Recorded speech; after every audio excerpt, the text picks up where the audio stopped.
Bonjour et bien l'école du jeu, mon nom est Sylvain et on se retrouve aujourd'hui pour la présentation de Familiar Tales. Alors Familiar Tales est un jeu de 1 à 4 joueurs d'une durée d'environ 45 minutes par scénario. C'est un jeu designé par Jerry Hawthorne de la compagnie Plaid Games.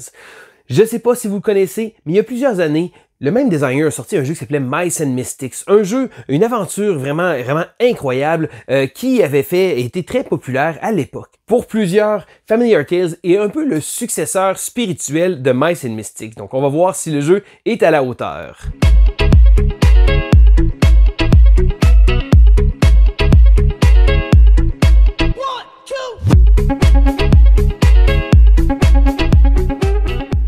Et là, je vais me permettre de faire un petit peu différent de mes vidéos habituelles. Donc, la manière que j'ai faite pour Familiar Tales, c'est que il y a quelques temps déjà, j'ai filmé la partie des règles du jeu parce que j'étais vraiment curieux, j'avais hâte d'en parler. Je m'étais dit que j'allais attendre que la version française arrive pour pouvoir justement continuer un peu mon aventure puis pouvoir vous en parler.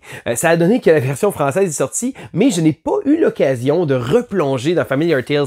Donc, j'ai filmé mes règles, j'ai joué quelques scénarios, mais je voulais quand même prendre le temps de vous en parler. Donc, c'est certain que mon avis va être avec un gros bémol parce que j'ai pas énormément joué. J'ai fait quelques scénarios de départ et à l'origine, lorsque j'avais vérifié le support visuel, donc le support web dont on doit se servir, donc c'est pas une application, c'est une espèce de compagnon et il y avait l'aspect de narration et maintenant je sais que la narration est toute disponible en français, donc tout cet aspect-là aussi sur le site pour pouvoir vivre notre aventure est tout à fait disponible en français et même avec les voix. Donc on a vraiment la chance d'avoir une belle narration en français pour ce jeu-là. Donc je vais quand même aller vous parler un peu de l'aperçu. Je vais aller vous montrer l'aperçu des règles qui a été filmé il y a déjà un moment. Puis après ça, je vais vous dire qu'est-ce que je pense du jeu. Alors, voici donc Familiar Tales. Alors, beaucoup de matériel va se trouver sur la table. Je vais tenter de vous expliquer les grandes lignes. Alors, bien entendu, c'est un jeu de la compagnie Plaid Games qui vient avec un livret d'histoire. Et là, le livret, ici, comme ça, va nous faire vivre toute une tonne de petites aventures. Et là, lorsqu'on va débuter une partie, on va également prendre le journal de campagne. Donc, on va pouvoir débuter un nouveau journal de campagne et on va avoir ici comme ça des endroits qu'on va pouvoir cocher. Donc, tout au courant de la partie, on va pouvoir justement faire avancer à travers d'autres époques. Il faut savoir que le jeu doit également utiliser une application mobile. Alors, on peut l'utiliser sur l'ordinateur. Simplement, c'est à base web. Donc, c'est certain que peu importe le téléphone que vous avez. Et là, vous allez pouvoir commencer une nouvelle partie. Donc, et voilà, je commence une nouvelle partie à mon nom. Et là, le jeu va nous prendre par la main et nous expliquer. Donc, premièrement, ils vont nous demander, est-ce que vous avez construit tous les éléments du jeu? Parce que, bien entendu, dans la boîte de jeu se trouvent plusieurs choses. Donc, on va avoir des boîtes de personnages ici. Et là, en début lorsqu'on va commencer la première fois, on va devoir monter ces petites boîtes-là et préparer des decks pour les différents personnages. Parce que les personnages vont être, bien entendu, partie intégrante de l'histoire. Et là, je vais déplacer un peu la caméra ici pour vous montrer. Et là, chacun des personnages comme ça, donc, on doit obligatoirement jouer avec 4 personnages. Et là, peu importe le nombre de joueurs, on va devoir jouer avec les 4. Cependant, lorsqu'un joueur utilise plusieurs personnages, on peut mélanger les decks. Et là, le livret de règles nous explique très clairement, même l'application nous l'explique. Donc, par exemple, admettons que je jouerais Blaze et Chalk. Je vais faire un mélange de ces deux decks-là. Et là, je vais retirer quelques cartes de manière à contrôler un seul deck. Donc, si on le désire, on peut quand même contrôler chaque deck individuellement. Mais si on veut un peu moins de management, pouvoir gérer nos cartes, à ce moment-là, on a la possibilité de le faire. Et là, chaque personnage va venir avec ses points de vie, également ses points de pouvoir qu'on va pouvoir avoir pendant la partie. Chaque joueur va également avoir son deck personnalisé à lui. Et en début de partie, il va avoir également une arme. Et là, plus la partie va avancer et plus on va être amené à aller chercher d'autres objets. Donc pour l'instant, ici, Chalk, notre golem, ici, donc il nous explique une petite histoire avec lui. Il est équipé comme ça ici. Et là, à l'arrière, il nous explique, bon, grandeur large. Et là, ici, immunisé au poison. Donc, ici, chacun des personnages va avoir des petites habilités. Et là, chacun des personnages va bien entendu avoir également sa petite figurine, donc de très jolies petites figurines. Le jeu vient également avec une tonne de figurines pour les méchants comme ça ici. Donc, et voilà. Donc, tout au courant de la partie, les joueurs vont devoir justement gérer leur deck et pouvoir acheter de nouvelles cartes, ce qui me ramène maintenant vers le plateau central ici comme ça. Et on va également avoir différentes choses sur la table. Donc, il faut savoir que le jeu vient également avec un petit rangement pour les jetons de ressources. Donc, un beau petit rangement qu'on peut fermer également lorsqu'on a terminé de jouer. Donc, ça permet de pouvoir garder les ressources à portée de main et très facile d'accès. Je trouve que c'est vraiment un petit plus intéressant. Et là, comme tout bon deck builder, on va également avoir une rivière de cartes comme ça ici qu'on va pouvoir aller chercher, mais également une rivière d'objets, donc des items qu'on va pouvoir équiper. Donc sur le plateau, j'ai également placé les cartes fatigue, comme tout bon deck builder, des cartes qui vont alourdir notre deck. Donc lorsqu'on va les avoir, donc bien entendu, on va pouvoir s'en servir, mais lorsqu'on va être défaussé, on va la retourner à la fatigue. Donc malheureusement, habituellement, c'est pas des cartes qu'on veut avoir dans notre deck. Il y a également certains artefacts qui vont être amenés à pouvoir être gagnés tout au courant de la partie. On ne pourra pas les acheter, donc on les place de côté sur le plateau de jeu. On va également prendre la petite piste ici comme ça. Donc selon la partie, donc au départ, on va commencer avec 0 de misfortune et 0 de mécontentement parce que le jeu tourne autour du petit bébé. Et là, on va devoir s'occuper du bébé. Encore une fois, bon, il y a une histoire, je vous couperai pas l'histoire, mais il va falloir bien entendu s'occuper du bébé. Et là, selon le niveau de mécontentement du bébé, à ce moment-là, on va devoir s'en occuper. Le bébé est représenté par un petit jeton ici comme ça, et il va être amené à grandir tout au courant de la partie. Donc, pour l'instant, étant donné qu'on est encore à l'époque 1, on va utiliser les cartes de mécontentement de l'époque 1, et là, ça nous explique, selon le type de mécontentement, qu'est-ce qu'on peut faire pour apaiser le bébé. Donc ici, l'apaiser, le nourrir, donc en payant des ressources de nourriture, le cleaner, donc si on veut changer sa couche, en utilisant des ressources de vêtements, et là, différentes choses comme ça qu'on va pouvoir faire. Donc, encore une fois, l'application nous prend vraiment par la main et nous explique toutes les choses qu'on veut voir. Donc, par exemple, il nous explique, bon, est-ce que j'ai assemblé? Oui, j'ai assemblé les cartes. Et là, il nous explique, est-ce que vous voulez qu'il vous aide à placer votre campagne? Et là, si on clique oui, ils vont nous expliquer comment fabriquer chacun des decks, comment fabriquer, placer toutes les choses tout au courant du jeu. Donc, ici, comme ça, il va nous demander, est-ce que vous voulez qu'on vous aide à placer votre jeu? Donc, c'est ce que je vous ai montré, non ici. Et là, on va commencer. Et là, si on le désire, on va également pouvoir avoir accès à un tutoriel. Et là, bon, ce qu'ils vont nous expliquer ici, donc, il va avoir comme ça des chapitres qui vont être faits. Et là, ce qu'on va devoir faire ici, bon, il nous explique, on peut choisir, bon, le tutoriel. Et là, ici, bon, voulez-vous terminer le tutoriel? Donc, oui, bien sûr, je vais terminer le tutoriel. Donc, comment ça va fonctionner? C'est que le jeu va marcher avec des histoires. Et là, de la manière que ça fonctionne, lorsqu'on commence le journal, donc la campagne ici comme ça, on va avoir le 101. Donc, tout ce qu'on va faire simplement, c'est de rentrer 101 ici comme ça. Et là, on va pouvoir avoir l'histoire. Le jeu vient avec une narration.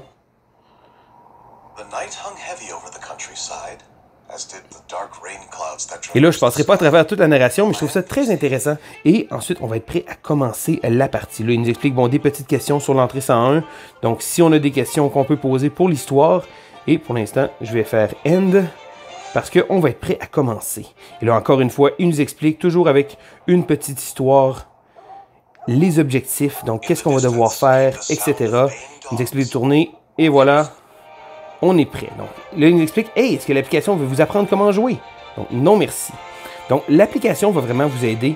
Et là, va nous dire de tomber sur la page numéro 3 de l'histoire. Donc, on est à la 3e page et on va pouvoir placer ça. Donc, encore une fois, l'application va tout nous expliquer si on le désire et on est prêt à commencer. Donc, après l'entrée, on va pouvoir commencer. Mais comment se déroule un tour? Eh bien, c'est très simple. Donc, à tour de rôle, les joueurs vont jouer. Donc, par exemple, ici, si j'aurais Shulk, et on va commencer avec 5 cartes dans les mains. Et là, la première phase du tour qu'on va faire va être la phase d'action. Donc, on peut réaliser autant d'actions qu'on le désire. De toute façon, à la fin du tour, on va piger pour avoir 5 cartes en main. Et là, bon, bien entendu, beaucoup d'actions s'offrent à nous. Je vais commencer par l'action la plus simple, qui est de se déplacer. Donc, on peut utiliser les cartes pour une tonne de choses différentes, mais une de ceux-là se trouve à être le déplacement. Et là, lorsqu'on va se déplacer, on va se déplacer sur le plateau de jeu ici. Donc, on remarque qu'on peut se déplacer à travers les lignes pointillées pour 1 point de déplacement. Et là, si on s'arrête sur une case, des fois avec une histoire, à ce moment-là, on va pouvoir rentrer dans l'application le numéro de l'histoire de manière à pouvoir continuer. Et là, après avoir continué les histoires, souvent, ils vont nous mentionner de placer un petit marqueur comme ça pour dire que la case a été utilisée. Ça peut servir également lorsqu'on veut essayer de recevoir de la nourriture, qui est une des actions que je vais vous expliquer. Donc, le déplacement, un point de mouvement pour déplacer les lignes simples, 2 points de mouvement pour déplacer les lignes doubles pointillées et les lignes pleines ne peuvent jamais être traversées. Et là, on peut également cumuler plusieurs cartes du même coup. Donc, par exemple, admettons que je voudrais bouger de 4 cases immédiatement d'un coup. On peut défausser une ou plusieurs cartes de manière à réaliser les actions. La seconde action qu'on peut faire est l'attaque. Et là, ça va être très utile de pouvoir utiliser plusieurs cartes pour pouvoir générer de l'attaque. Donc, l'action ici de l'attaque va être cette icône-là. Donc, je pourrais essayer de sélectionner, prendre 4 cartes de manière à avoir une force d'attaque de 4. Le but pour pouvoir avec l'attaque, c'est de réussir à battre la défense de l'adversaire. Et là, pour ce faire, on va également avoir le dé ici, comme ça, qu'on va lancer. Chaque fois qu'on va faire un test, on va lancer le dé, et ça se pourrait qu'on ait un résultat bénéfique, donc améliorer notre chiffre, ou encore avoir des malus. Et là, le dé vient avec un -2 qui va peut-être nous mettre des bâtons dans les roues, mais il vient également ici avec le jeton de danger qui va faire monter le danger tout au courant de la partie. Et là, le danger va être très important parce que ici, il va être représenté sur sur l'application, et il faut savoir que lorsque le danger est rendu à un certain nombre, à ce moment-là, les ennemis vont s'activer. Donc, on ne sait jamais exactement quand les ennemis vont s'activer, mais pour ce faire, on va essayer de réduire le danger qu'on va avoir. Donc, lorsqu'on utilise les cartes également, on peut utiliser le bonus.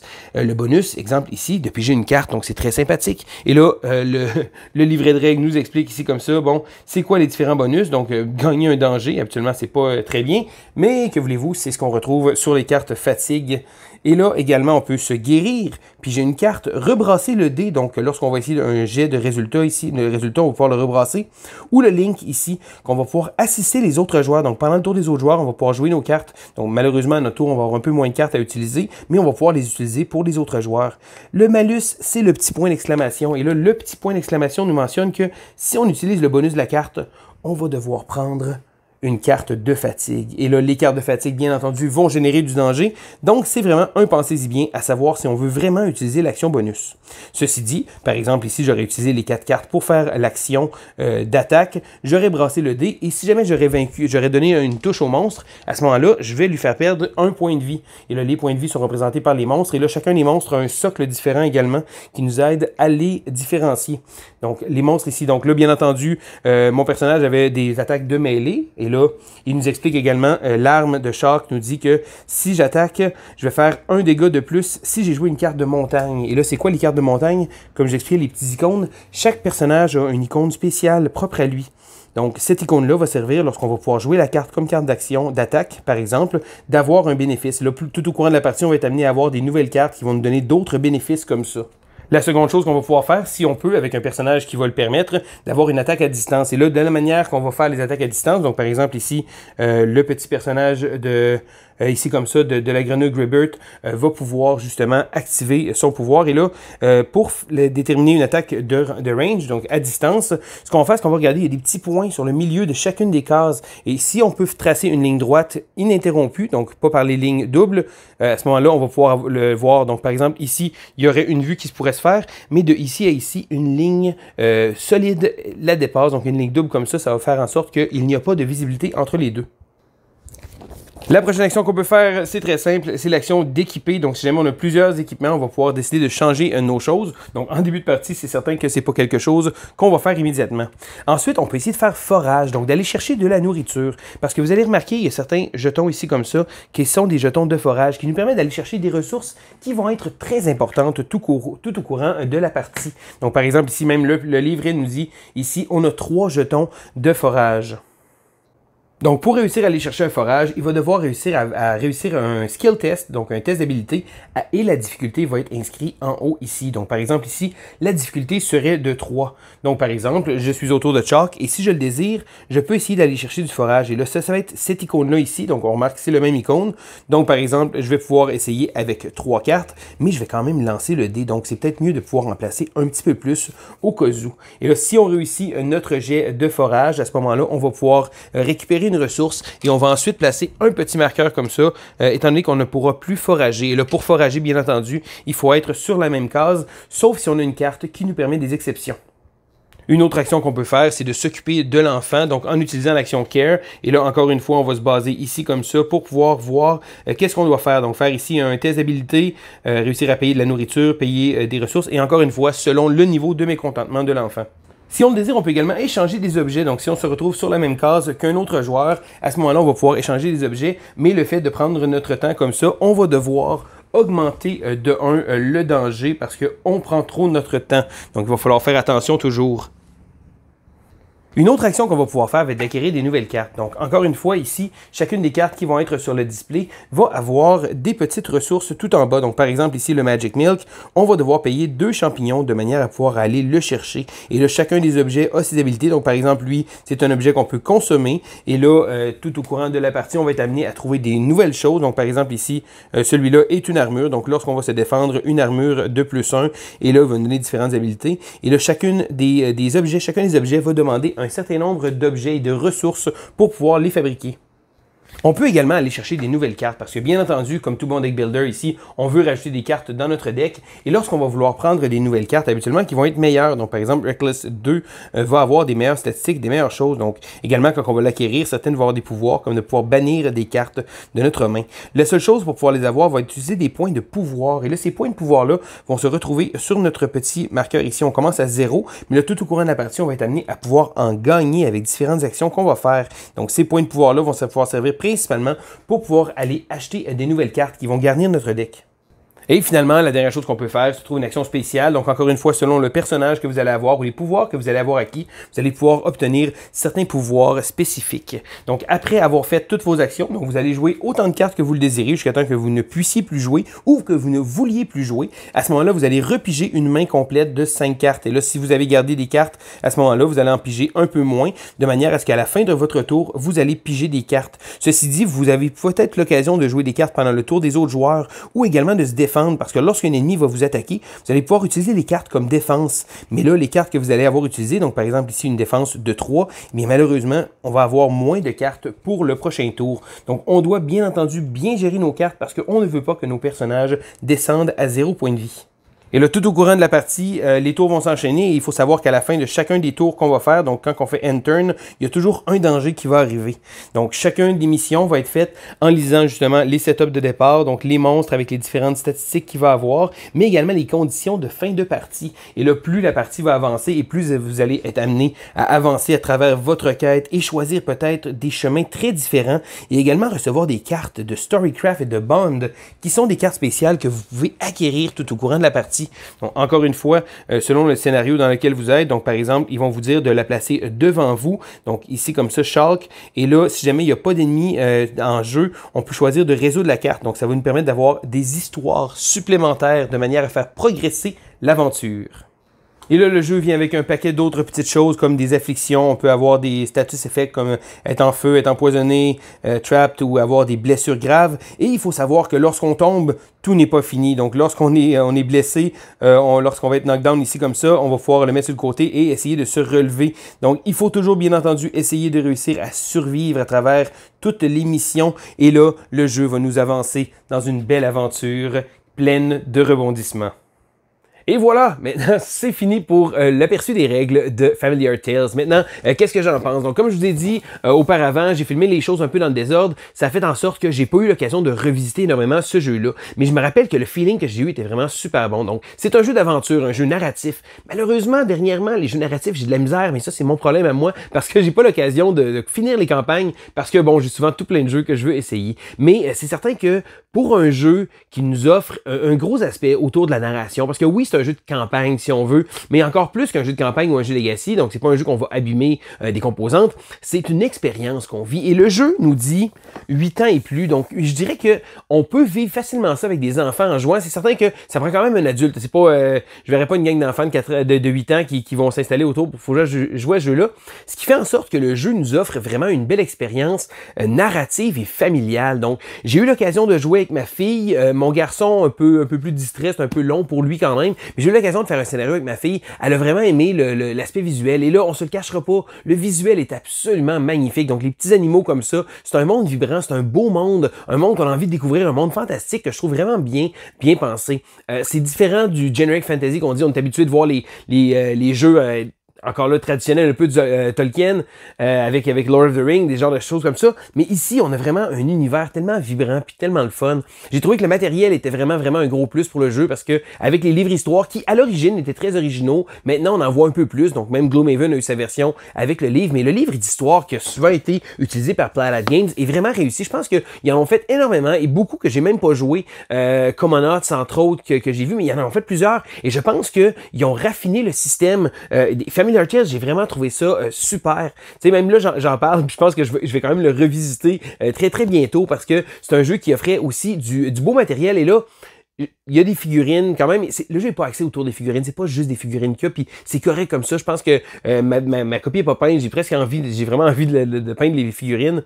Je sais que je l'avais fait pour Stuff Fable. Puis Stuff Fable, un autre jeu que j'avais joué avec un livre histoire et j'avais trouvé que les mécanismes étaient comme un peu moins huilés. Tandis qu'ici, là, dans Familiar Tales, c'est vraiment, vraiment bien pensé. Donc, un jeu qui gagne à être découvert, du beau matériel aussi. J'ai bien aimé le petit tray pour pouvoir conserver les ressources. Ça fait en sorte que la mise en place est tellement plus facile. Puis pour moi, un jeu que je vais jouer de manière répétée, faut pas que la mise en place devienne une espèce de fardeau. Donc oui, il y a beaucoup de decks de cartes, des choses comme ça, mais chaque joueur a sa petite boîte et ça permet que ça va rendre l'expérience beaucoup plus agréable, je pense, de revenir. C'est pas vraiment, OK, où c'est qu'on était, OK, c'est compliqué, c'est beaucoup de choses. Et je trouve, puis encore une fois, je sais pas si l'histoire vaut vraiment la peine, mais j'ai vraiment aimé l'effort qu'ils ont mis à nous offrir un monde narratif vraiment unique. Donc, Familiar Tales, pour moi, un jeu qui gagne à être découvert. Si jamais vous aimez ce genre de jeu-là, un jeu narratif, une belle histoire qui va se faire devant vous, avec des mécanismes de jeu qui sont bien pensés, parce que le jeu est vraiment, vraiment bien fait. Et je pense que Familiar Tales a à plaire à un grand éventail de monde. Peut-être des gens qui veulent peut-être un genre de dungeon crawler,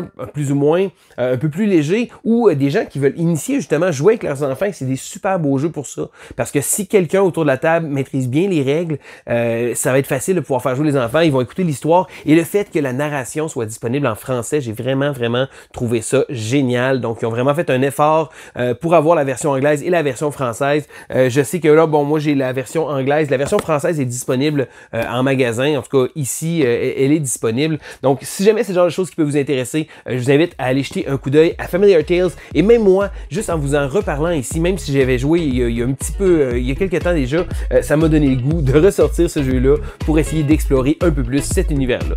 Donc, c'est Sylvain pour l'École du jeu et on se dit à la prochaine!